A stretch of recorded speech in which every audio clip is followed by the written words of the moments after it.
Welcome to the DevReady podcast. On today's episode of the podcast, we've got Gareth from Friday. Gareth has been on a previous episode. I thought we'll bring him back on and just have an AI chat because he's someone that's in the space with a different perspective. Gareth, do you want to do a little quick intro and then we can dive back into madness? Thanks for having me on, Anthony, and I think it's great. It's always great to come back. So Gareth, co-founder at Friday. We're Australia's first generative AI studio, really focusing on small and medium businesses and helping them create assistants that help them grow their business and make more sales. There's a couple YouTube videos where I've been getting some information from who do like a weekly recap. One is Matt Wolf, and the other one I just found his name, which is Wes Roth. If you've ever seen those two on there, they do good weekly roundups, and one of them was playing with Manus a lot. So he's been doing tests. He's got like a standard test that he runs across all the models, and he was impressed with Manus to a point. So from what I mentioned, it's Claude 3.5 is what they said they've built it on. And they've got 29 tools underpinning it. So that'll be your code writing, web searching, and then they've got a thing called browser use, which is what they do for the interactive web browser part. But what have your experience in that sort of space or in the tools at general and what you've seen since we spoke last year, I think it was, on the episode? Yes.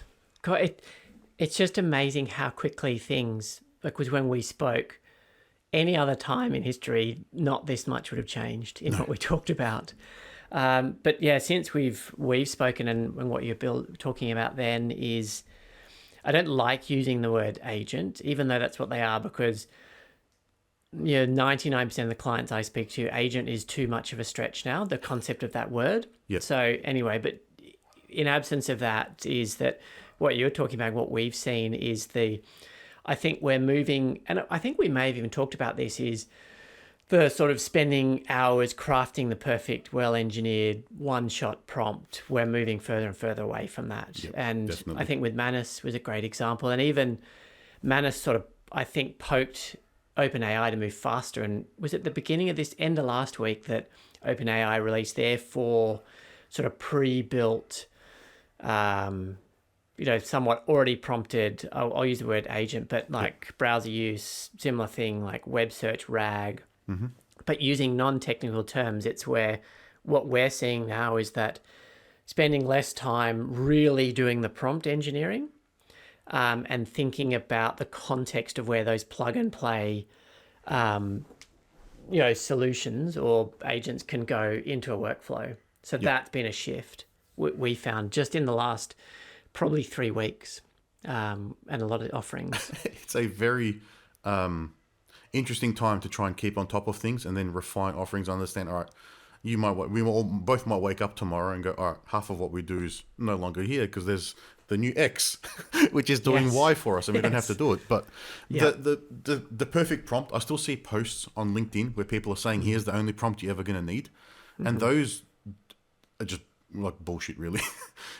One prompt does not do anything for anyone, and it's not going to solve a problem for you. I'm sure you've seen this, that from our experience, it's still breaking it into small pieces. It doesn't matter how you word it, as long as they're small enough tasks. Just like if you're talking to someone sitting next to you and you ask them to do something. You overload them, exactly it's not going to work.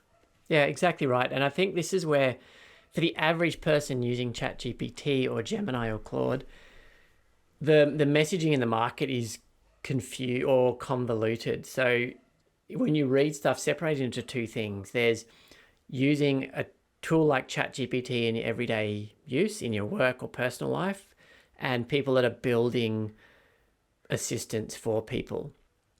When there's a lot of conversation around prompt engineering and one shot and making sure assistants work reliably, put those content and stuff that you're reading in the bucket of people who are trying to build specific assistants. Tools for it, exactly. But for the average person, when you're thinking about using ChatGPT, think about it more now as a conversation and a collaboration, and less about, well, I've got to have all of this structure in my prompt, and more, I need your help to do this. Here's what I'm trying to do. And the extension of that is how much we've seen the improvement in the reasoning models. So O1 or O3 for ChatGPT and the other tools having them. But what that did really practically is it removed the need for chain of thought in your average person's prompt. And even chain of thought was somewhat complex, but if you were prompting ChatGPT previously and saying, think step by step, and here's the process I want you to follow, you don't need to do that anymore if you're using a reasoning model. You give the task and context, and you'll see it start to think through the process. Yeah, and it's fascinating to just trying to read how its process is going. I know that they've hidden a lot of the actual reasoning from us, and so what they do is they provide a summary of the reasoning that actually is happening. I think that's either it's because it's like proprietary and it includes prompting and it might explain certain things or it might confuse the person, but doing that helps. You need, as a user, you just need to provide it less context potentially as well, because it can think through things like you mentioned. You don't need to tell it, do this and nothing else, or do this step and then wait for the next one and then we'll build it out. I still find value in having it ask me questions to provide context, because then I don't have to worry about the prompt or trying to remember what I need to tell it, where it will now make me think. And it may be a 20-minute exercise to answer those questions sometimes. That's probably what you described, and there's probably the single most effective thing people can do right now with the tools when they're prompting is ask for questions back, or when you put in a request, ask the tool what it needs from you before it starts. Because the other thing I found that starts to do, so the other thing you can add there is give it permission to say it can't answer because it doesn't have the information it needs. That can also reduce your level of hallucination, because we think about these as really eager assistants who are trying to do their best job to answer your question, and they'll do it and sound really convincing even if they don't know the answer. So having something in your prompt around, if you don't have enough information to perform this task for me, please tell me. And that gives the model an out rather than just sort of making up sources or a very convincing answer. Yeah, because for those people who are listening that don't know that, there are system prompts that you can provide AI. So when you're developing with them, we can provide system prompts that tell it you are a X and you're trying to help a user. So ChatGPT's one will be you're a chat agent or AI that can help users. You aim to give them an answer and a positive experience, and then that's sort of drives every conversation it ever has. So telling it it can not answer goes against that, but gives you a better result because it's not just trying to please you. Yeah. Yeah, I think they do what I do, which is if you say something when you believe it, it sounds true. Yes, very true. Yeah. Yeah. So just before we started, you mentioned that you've shifted everything over to Google Workspaces from Windows 365. I think we shared a similar experience, but I'll let you explain yours and the reasoning there and what you went through. And this is a big thing. So I'm 20 odd years into my career, and 20 years and a few months I've been on Microsoft. So shifting over to Google is a big thing. And we've moved everything at Freya across to Google, the whole Google suite, away from Microsoft. And I am really honest, I don't get any kickbacks from Google at all. And I was a heavy Microsoft user. And we really tried to make Copilot work. And it's just a substandard product in our experience for what we were trying to do. And Google Gemini blows it out of the water, like really blows it out of the water. And specifically what I mean by that is we've moved across to Google Workspace. So Google Sheets, Google Docs, Calendar, Gmail, Google Meet. And the way so both Copilot and Gemini show up inside the various products. So Copilot was showing up inside Word, inside Excel. Same with Gemini. Gemini shows up as the Gemini symbol inside Google Sheets.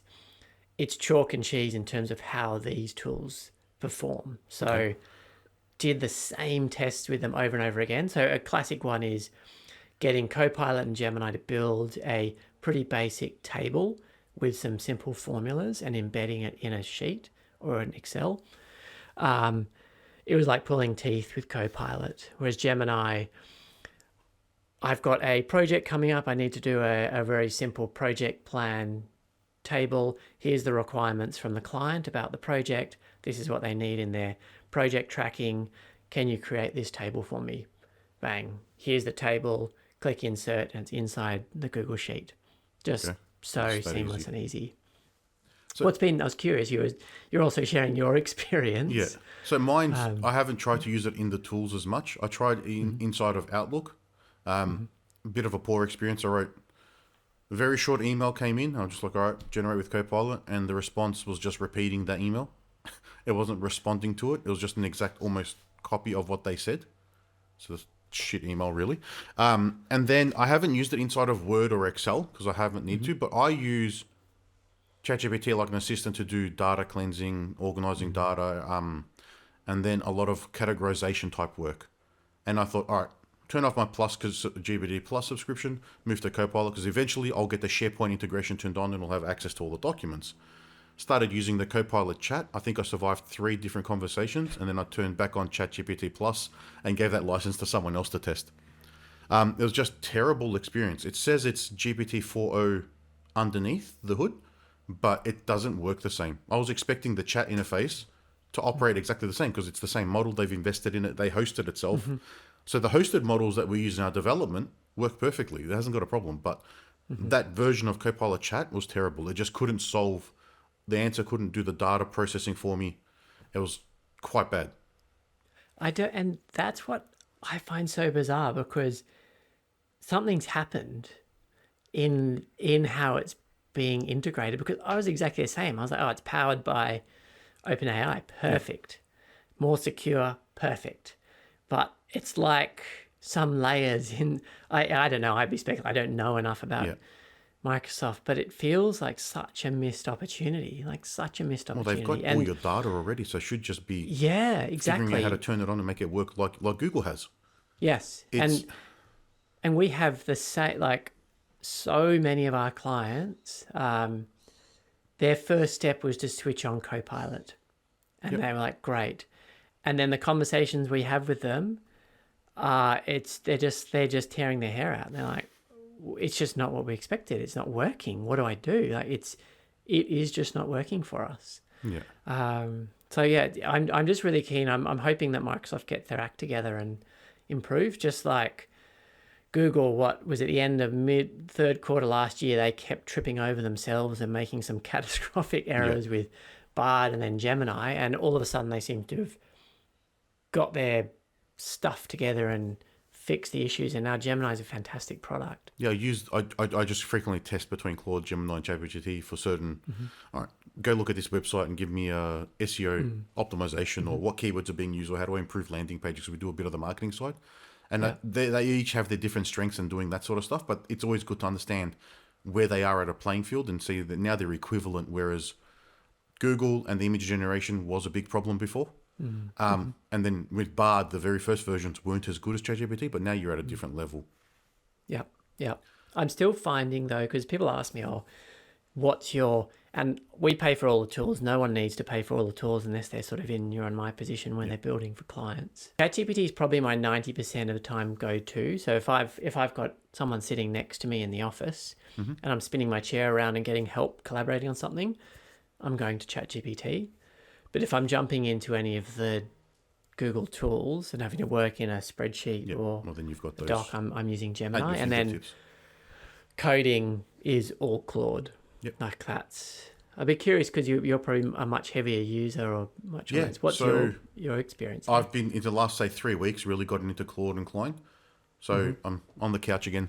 I'm with the laptop testing and working on stuff. It's helping a lot of generations. So yesterday I was in a meeting, having access to the meeting, and then it's all right, do this, Claude, on the side, and it's there, and you spent 20 cents, and you've got 14 code files ready to go. And Cursor with Clyde doesn't make as many errors. So the code that comes back is relatively good. It works. It's not bloated. And I've had to do very little fixes in the small projects that I've tested so far. Then the other one that we've been playing with is called ClineBot. So it's an extension to Visual Studio Code or in Cursor as well. You can have both of them running together. Yeah. And that works directly through with an Anthropic API key. And you can do the similar thing, bit more pricier because it's not going through the Cursor servers and they haven't got the extra level of like prompt engineering on top to control it. So you need to have more control over the Klein one. But I've ran the exact same 4 prompts for one product in both of them at the same time. Yeah. I ran out of tokens in Cursor. In Klein, I hit the rate limit. Then the next one was one of them got stuck and it just sat there spinning for about an hour before I realized that I wasn't doing anything. I just thought it's a lot of processing, and then so I close it down, shut it down, restart, and get it going again, and then it was fine. It started working. But there was, in those tools, for people who don't know how to code, great way to get something going. But you will have problems if you don't understand the basics of coding or understand how to put things together, because you'll get an error and it'll be a one-line fix, but you'll tell it to fix that error, and they're like, okay, I'll go and refactor the entire project and touch every single file to change one line of code. Yeah. And then one round was, so when I prompted, I'm not giving it like a one shot where it's build me an entire system that does X. It's okay, set up this framework. Now add this page. Now from this page, extend it to this, and now do this and this. So it's step by step, which is how I would implement it to begin with. Yeah. The third step was tell it to do something. So it took something away that it did in step 2. And then I had to tell it to bring it back because I didn't know where it was because I didn't write the code. It was easier for it to tell it where to do it. Then you look at the changes. It was one line that it removed and it put back. But I don't know why I did that. Yeah. So it's an interesting journey, that one, but it's definitely speeds up development. Yeah. But I think you need to know how to develop to get the best out of it. Yeah, that's a really good point, because I'm not a developer by background, and that's why it's really good hearing your perspective, because there's so much being said now. Vibe coding is just everywhere at the moment. You had what the Anthropic CEO 2 weeks ago said, within 3 months, 90% of code is going to be written by AI. Yep. And obviously that created a big stir. Like you had, of course, there's a big chunk of people who are saying, oh, that's impossible. Humans are always going to be writing code. There are other people that are saying, well, it's already writing 100% of our code. Because you've got the most experience in that space. What's your take on that? It can write all the code. It doesn't mean the code's going to be right as well. So I don't think we'll take people out of the space. It should allow us to get through projects faster and be able to deliver more value to people, and then be able to get through more projects. Or you can go the other way and go, all right, you can cut resources and get through the same amount of work with less people. Yeah. I'd provide more value, and if you can go above and beyond with the same effort, it doesn't make a difference to us. So it's not about trying to get the most out of the margins in that respect. 90% of code, it probably can do that, because a lot of code that you have to write, if you're not at like the bleeding edge or the deep tech side, you are just writing, query a database, filter some data, bring it back. All right, then objects change properties or change state, write that back to the database. Yeah. Getting to the point where you're creating games, you can. I think Elon Musk said that X is set up a game studio now, so they're setting up an AI game studio that Grok is going to be helping them create games. So definitely something you can do there, as long as you've got the integration with the Unity or the 3D tools correctly. Yep. The biggest challenge I see is, as a developer, you would always used to go to Stack Overflow to find help where someone has tried to do something you're doing at the moment. You don't know how to do it, so you go there and you see what people are suggesting, you get their feedback. Yeah. In the last 6 to 8 weeks of me doing a lot more development with AI and trying to understand this stuff, I can't find answers for those questions. So people aren't going to those tools to put feedback and help you. The AI is trying to solve it all. So I think there's going to be a problem there with, if you're not a analytical thinker or you understand how to code well enough, you'll end up having trouble trying to solve problems, because now you don't have that extra information. And the AI doesn't necessarily know how to create new per se, because they're doing the autocomplete model. So if it hasn't been written before, they won't know how to write it. And I think that's where the biggest change, where you'll always have people. Yes. And I think that's really interesting, because it's like, it's restructuring what already exists. When I look at it not from a developer side, coming from sort of a business design, business analyst side, one of the hypotheses we have is that developers can become product people if they want, but also the flip is true, is that a business analyst can now be a product builder. Yeah. With the right understanding of how to use these tools. Because I always think about previous experience in the banks is you'd have transformation projects or digital transformation or any sort of digital project or product build. You'd have your business analyst scurrying off in the business, getting the business requirements. And then you'd have maybe your agile people in the middle. then you have your devs, and then it'd be about translating it all, and you meet somewhere in the middle because the dev would do the building off the back of the business requirements. Is that I think some really smart, so that if you're a business analyst and you're trying this now, you're going to put yourself in a really good spot because I've even chatted to a few BAs that are inside some of the big banks, and not that they're doing it inside their business, but on the side, is they're like, I can now build a product, have it live, launched and tested. To your point, that small scale, Yeah, you can based get on their knowledge of a prototype or understanding something a out. requirement, Yep. and then being able to pull from that help in that sense. So that's going to be a really interesting time because, yeah, I agree. It's has the potential to create this super clump of product owners and builders. Yep. And I think even a product owner, that definition probably needs to change now Yeah, to what it used to be. I think the biggest change in that space is going to be that's like the bubble and the no-code drag and drop coding tools. We'll probably start seeing a decline because you don't need to know how to do that. You don't need to know how to code anymore, and that was like an abstraction to coding for people. But you still had to learn how to use those tools, and they had their own challenges where people had to spend 3 to 6 months learning how to connect a bubble interface to a database and how to filter data. Yep. That's completely gone. And I don't know where they're at with AI and whether they're just getting AI to do their connections for them in their platform or people just bypassing that now and going to Claude. We've got clients that are taking the code base that we're working on with them. And it's like, all right, I've got ideas. I can now rapidly prototype an idea and give you an idea of what I'm thinking about. And now we can then take that and then implement it and improve it. Yep. Well, that example you just is 2 weeks ago, we've switched off Bubble. Yep. Is exactly your point, is that we don't need it. We generally don't, because we're using it in the context of a lot of proof of concepts, because it's just a really easy way to spin something up and then a client can interact with it. And really, really simple is you'd have a good, well-designed assistant in any of the platforms, and then through an API call shows up in Bubble. We just don't need Bubble anymore. Yep.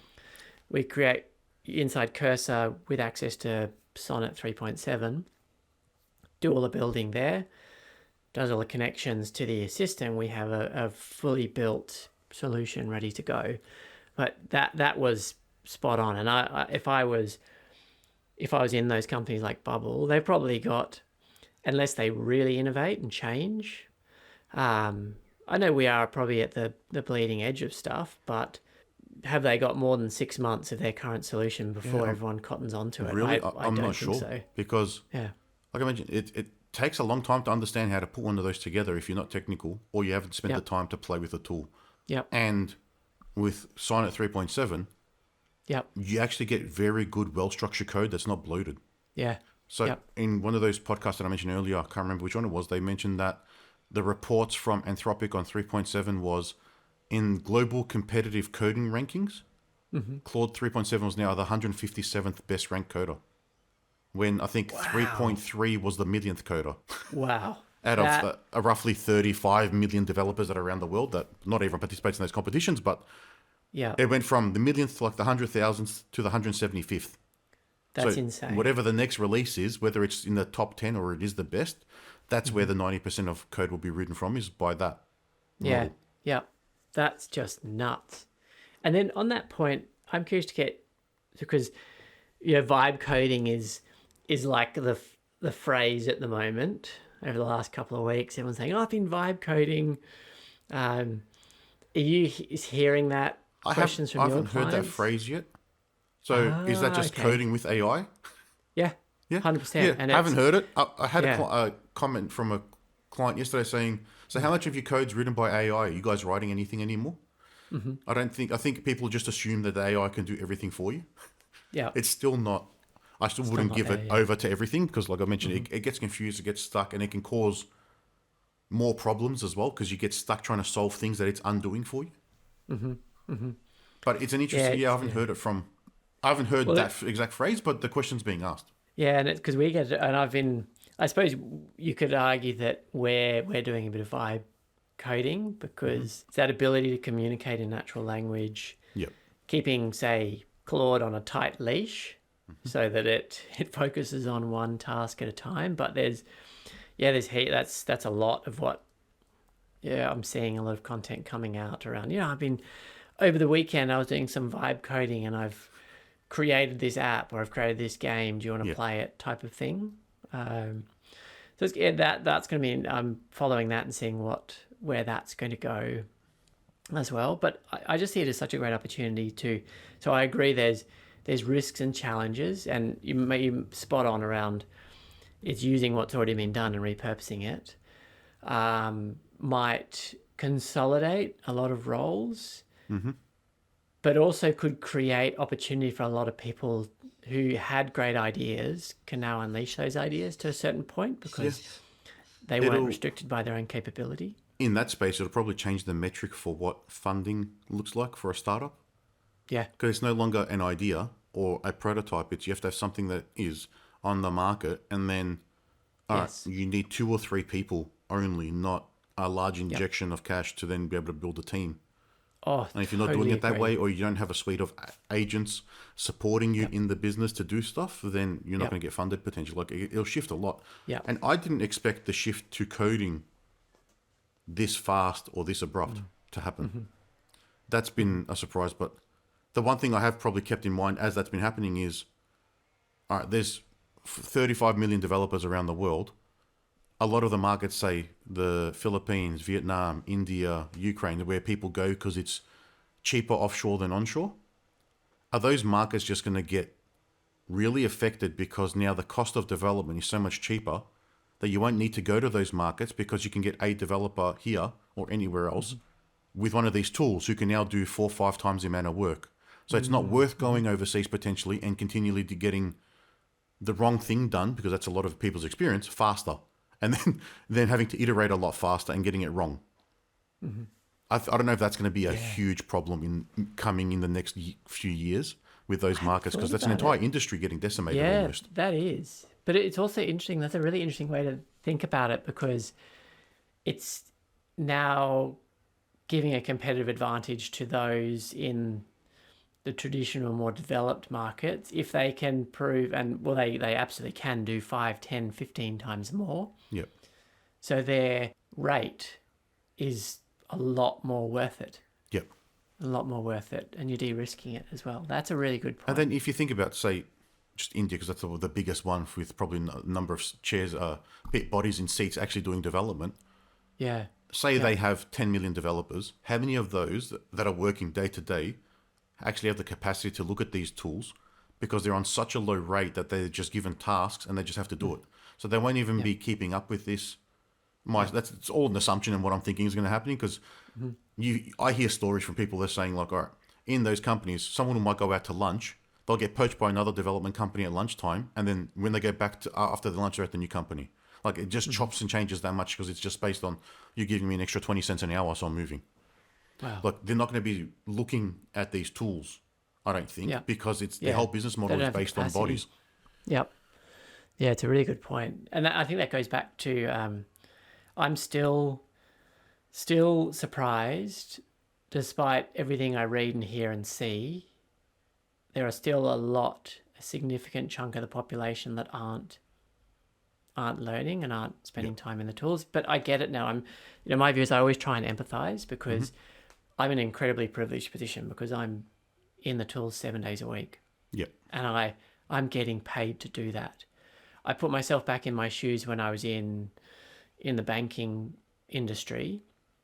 I had a full-time job. So being able to squeeze in the learning is going to be a challenge. So I get that for a lot of people. You have to do it in your own time. It's not part of your job, so you won't focus on it. Yeah. But now, as a business owner, you're probably spending more of your own time doing this stuff outside of your work time. That's what I find. Yeah, exactly. And I think that maybe that's the ingredient for people. I had a really good conversation with a person in commercial banking yesterday, and he sees the opportunity in that space and is really getting into it. And we were just talking about, well, your day-to-day is so flat out. Start experimenting with the tools in your personal time. And even that sounds hard. So the language that I try and say to people is get a free ChatGPT account or a free Claude account, or pay the $32 a month. Yep. And over the next month, on a Saturday and Sunday, find 2 things on the Saturday and Sunday that you have to do life admin stuff, like writing a shopping list, thinking about dinner ideas, organizing the kids' sport over the weekend, and ask that tool how it might help, because that's how you can start. Acknowledging that Monday to Friday you're at work and you've got stuff to do and you can't context switch, but you do that for a month, and say if you've done that, over the 2 days or a month, that's 8 experiments you've run with these tools, and that's the starting point. And most people, when they start doing that, then they go, okay, now I can find one task during the week for me to start, implementing this tool and then building that way. Because I get it, people are busy and life, it's like Homer. I always think of Homer Simpson. I was a big Simpsons fan. He's like, if I learn something new, it pushes something I already knew out of my brain. It's kind of like, it's hard to keep up and understand what you need to learn. But like you mentioned, you say the word personal time and people think they're losing something. Now I have to go work again in my own time. But thinking about how to use it can be overwhelming if you're not in the space and you don't know what's possible. I get a lot of people going, oh, you heard about this? Like, you're in IT, you must know about AI. I'm like, yeah. And then I open up ChatGPT and what business are you in? Okay, here's a marketing campaign for your business. Like, just really small examples that blow everyone away because they don't understand what it's actually capable of. And I don't think we probably really don't understand what it's capable of either. We're all using it in very small, fine-grained things as well. Yep. That marketing campaign one is a really good one. So for small businesses in particular, so I was helping out a small business that runs a really good swim school up here on the Gold Coast. And I was showing the owner, she's an incredible person, a lot on her plate. And they've got their branded van, so the van they get around in. And she was like, oh, I just don't know where to start and how to do this. So I said, we walked over to her van in the car park. I opened up ChatGPT and took a picture of her van. And started there and said, here's the van for our business. To your point, where might I start in terms of a marketing campaign? And that for her, she was like, wow. So if you've got a small business and you've got a work truck and it's got some advertising on it, take a picture of your work truck and ask ChatGPT as a starting point how you might enhance the advertising of your business just from that picture, and see what comes back and start to build on that, because that's a really good place to start. It's giving it context just in a different way. And then as a small business owner, you need to do these tasks, but you don't have the capacity to think about or learn. And now you've got an assistant that can help you. For absolutely 3-4 days worth of coffees in a month. It's not much. Yes, and it's a tax deduction as well. And if you use it and get the value out of it, it's not a problem. Like I mentioned before in that meeting, I think it was 20 cents or 80 cents it cost to run the model to generate code for me, but I had 20 code files written without me having to do anything. That 20 cents or 80 cents, even if that was $40 in time, that's completely worth it. Yes. Yeah. What do you think that's going to do? Because that's a great example of, because that's just 1/100th or 1,000th of the cost you'd normally.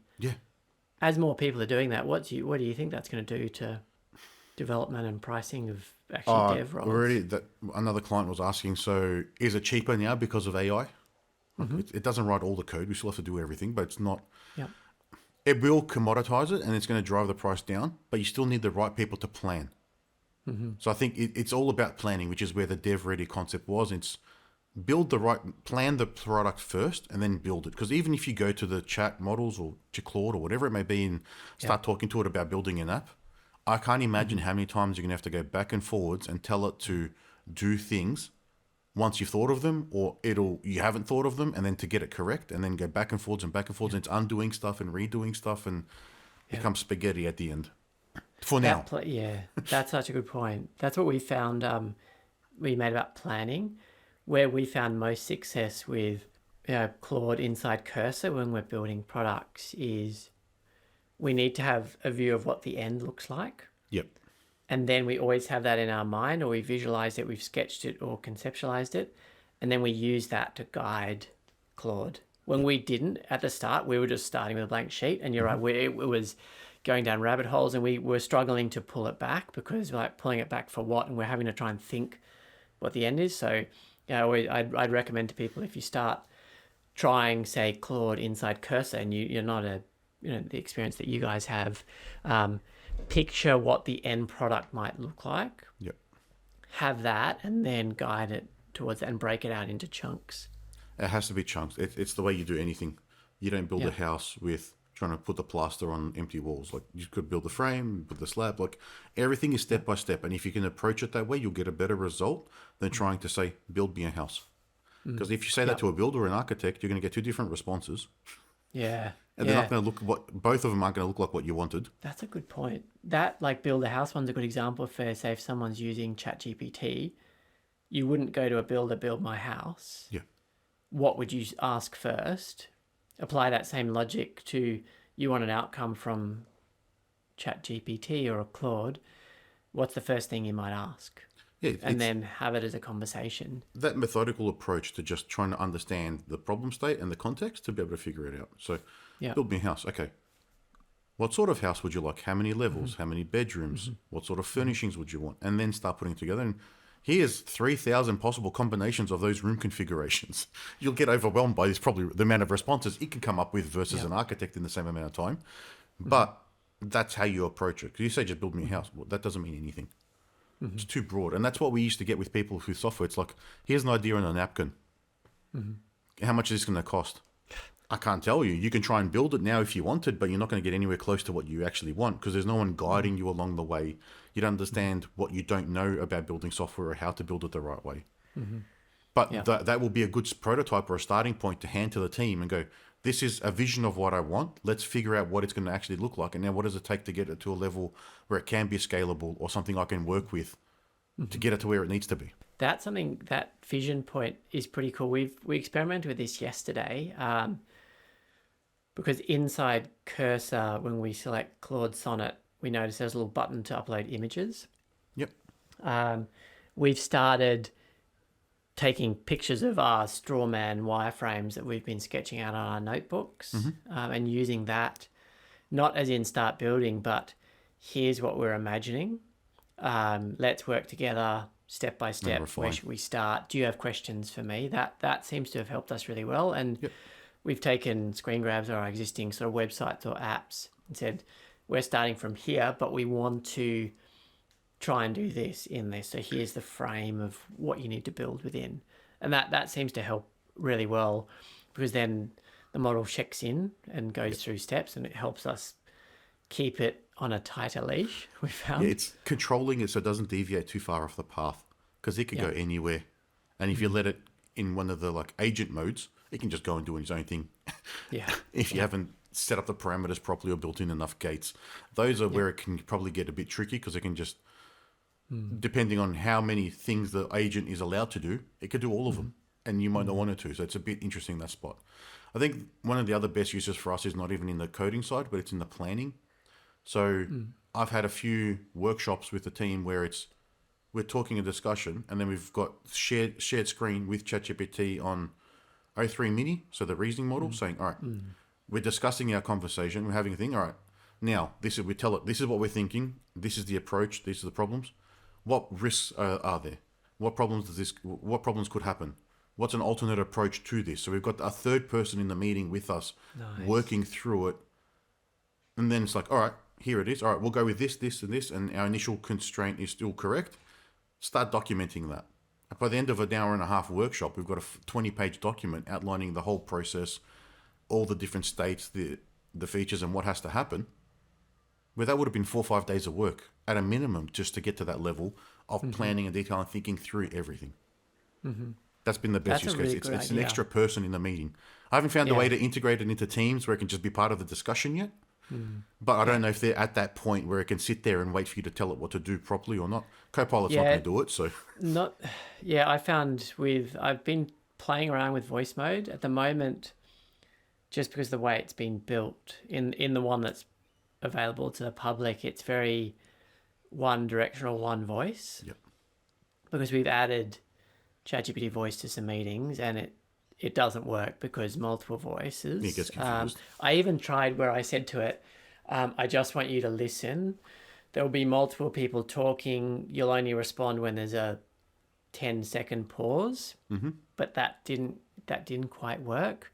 What we've done as a bit of a hack is we have Otter in those sessions. You get the transcript. Yeah, and then the transcript, we package the transcript with a task above it, which we might give to ChatGPT, or we even ask Otter to refine ready for integration with ChatGPT. Okay. So we have the meeting. Yep. Otter takes the transcript. Then we brief Otter what the next step is going to be and how we're going to use ChatGPT. And then we say what we need you to do is prepare the outputs from this transcript in a format that's going to work for ChatGPT, and then it'll go and then we just paste it in. So it's a little bit of a hacky approach. I've done similar things like that, where I actually take the transcript file that it generates and just upload that straight to ChatGPT and go, all right, this is the meeting. These are the actual notes I took by hand. Expand all of my notes from the transcript. So I give it like a plan. So it's still a similar thing. Give it the context so it knows what to do. But it does get confused in those meetings where we go do face-to-face meetings. I'll turn on Teams and record the meeting myself. But then there's 9 people talking and I'm the only speaker in the transcript. Oh, so what's that? So you have people in the room? So we have a face-to-face workshop in the meeting room. Yeah. But I'll have teams going and recording the meeting so we can get the recording so we can listen back to it. Yeah. But then there's only one person talking in the transcript, but there's 9 people in there, physical in the room. That's where what we do there is we have, if we're face-to-face, we open Otter on our mobile. Yep. Because it's much better at distinguishing different speakers. I hadn't thought of that. Because we do screen sharing and stuff. We record the whole thing to watch exactly. over. And a little hack we do as well at the beginning is we say, we get people to introduce themselves one by one. So, hi, Gareth, I'm the first person talking. And then it says, hi, I'm John, I'm the second person. Because then when we go to the Otter transcript, it has speaker 1, 2, 3. And then I say to Otter, just so you know, speaker 1 is Gareth, speaker 2 is John, speaker 3 is Mary. And then from then on, when I'm asking it, it associates the number it has with the name I've given it. Okay, and that's a good way to identify should look back people. at Otter. We've been Fireflies and Read is what we've been testing on the most. Fireflies is just as good though. You can do that same flow can work with Fireflies, but just if you've got Fireflies on your app on your mobile, just open your mobile and have Fireflies sitting in those conversations. Okay, way better transcript than Teams will give you. Yep. Okay, we'll jump back into that one then. Where do you see anything coming in the next couple of weeks, if anything, of what you've been seeing around from people or online with where we're going? We probably have another one of these podcasts in another month or so and recap on what we've just talked about. But yeah, probably. What That'd be awesome to do, actually. On the way or moving forward, anything that you've heard or seen or excited to try? The thing we're trying at the moment is those pre-built plug-and-play agents to see if it speeds up the process. The most obvious, easiest opportunity for most people, which I think most people should be jumping on if they're building in the OpenAI playground, is use the RAG, retrieval augmented generation agent in there, because you're not faffing with the prompts. My hypothesis, I think, in the next couple of weeks is way more models coming out of China, way more open sourced models, which will force the other big US players to push their releases forward. And then my sort of cynical hypothesis is that it'll cause more bugs it'll just be half-baked releases coming out. Yeah, probably. And a few more errors, but I think, and there'll still be the small percentage that are at the forefront, but the average person, just maintain the rage and just play with one tool. Get used to one tool, ignore the noise. If you're working with ChatGPT a couple of days a week or Gemini a couple of days a week, that's the best thing you can do right now. There'll be lots and lots of fancy demos and everything coming out, but the 1% of people find those people and they'll be able to explain all the other details to you. But you can get away a lot with ChatGPT. Just get that ChatGPT app on your phone, the free one, even, or the Gemini, and just have an idea, ask it a question. It's simple as that. I don't think the integration in the Galaxy AI or the Apple Intelligence, the AI, any good. No one needs a summary of an SMS message. They're already short enough. Yeah. But just play with those apps and just play with it. You'll be surprised. I still get surprised every time I tell it to do something. Mm-hmm. You get surprised with the coding tools because you don't know how far it can go or an approach that you haven't thought of to do as well. Yeah. Yeah, I agree. I like that. Start with a question. Yeah. See where it can help. Well, Gareth, it's been a great chat. Haven't had too many of these actually, just back and forth discussions with someone from the non-technical side on these tools. I'm sure there's been plenty of little nuggets and gold there for people to listen to. If anyone wants to reach out and find out more about yourself and Frye, how can they do that? Gareth at frye.ai, or look me up on LinkedIn. Try and put a lot of free tips and tricks of the experience we're having up on LinkedIn. So just Gareth Rydon, Rydon on LinkedIn. Awesome. And yeah, we'll put those in the notes like last time. Well, Gareth, it's been a pleasure. Thanks for jumping on. And we'll probably do another one of these maybe in another month or so, and we'll take it from there. Thank you. Yeah, looking forward to it. Thanks, Anthony. Bye.